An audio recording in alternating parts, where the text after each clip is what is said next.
हाम्रो घरमा चाहिँ नयाँ ओभन आएको क्या अनि बहिनीलाई मैले ल निकाल भनेर भनेको थिएन निकाल्दै नसकेँ कि त्यसले अनि त्यसले तलबाट निस्काल्यो त्यसले होइन अनि ल केक बनाउने है भनेर कहिले केक बनाएको छैन हामीले फर्स्ट अफ अल अनि त्यसपछि ल केक बनाउने भनेर बटर मेल्ट गरेँ कि ओइ मेल्ट भयो भनेर पठाएको थियो कि मैले अनि त्यसपछि बहिनीले पागल भइहाल्छ नि गरेपछि भनेर ल गरौँ केक बनाऊ भनेर होइन अनि हामीले कोको पाउडर हाल्यो होइन तर 3 चम्चा हालेको थियो कि कोको पाउडर यस्तो बढी भएको थियो कि त्यो टेस्टै कोको पाउडरको मात्रै आइरहेको थियो कि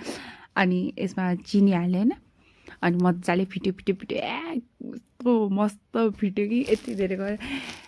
पहिला त हाँस उठिरहेको थियो छ्या म त अल्छी लाग्यो जस्तो भइरहेको थियो कि अन्त पनि गऱ्यो मस्त अनि त्यसपछि अन्डा फुटायो हाल्यो कि अनि अन्डाको ओइ व्हाइट मात्र हाल्ने कि येल्लो पनि हाल्ने भनेर भने कि जुन दुइटै हाल्यो नि हुन्छ कि पाक्छ दुइटै हालिदियो भने दुइटै हाल्नु थाल्यो होइन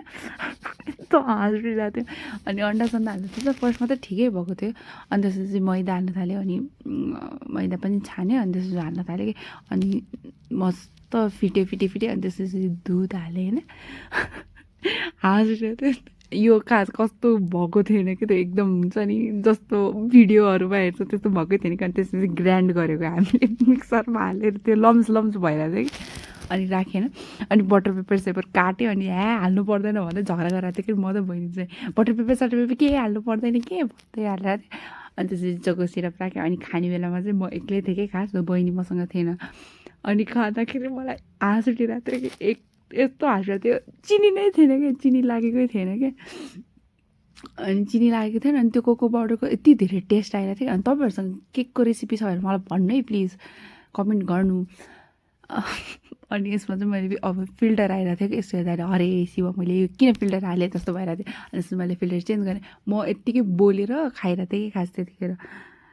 चिनी त एकदम पुगेकै थिएन थोपै पुगेको थिएन अनि यस्तो ड्राई भएको थियो कि अब नेक्स्ट टाइम स्योर राम्रो बनाउनुपर्छ भनेर भनिरहेको थियो अनि मैले पछि बहिनीलाई पनि भनेको थिएँ कि ओ यस्तो भयो त चिनी नै पुगेन यार भनेको मोटाइसकेपछि चिनी खानु हुँदैन अरे के भने के भने तर मैले खाएँ जस्तो तस्तो त्यस्तो साह्रो मिठो त भएको थिएन तर ठिकै भएको थियो बाहिर मफिन पाउने जस्तो चाहिँ भएको थिएन कि जस सो अब नेक्स्ट टाइम ट्राई गर्छु तपाईँहरूसँग रेसिपी छ भने मलाई भन्नुहोला अनि म ट्राई गर्छु त्यो अब म पनि अरू रेसिपी खोज्छु अनि बनाउँछु अनि तपाईँहरूसँग भिडियो सेयर गर्छु so bye see you in next video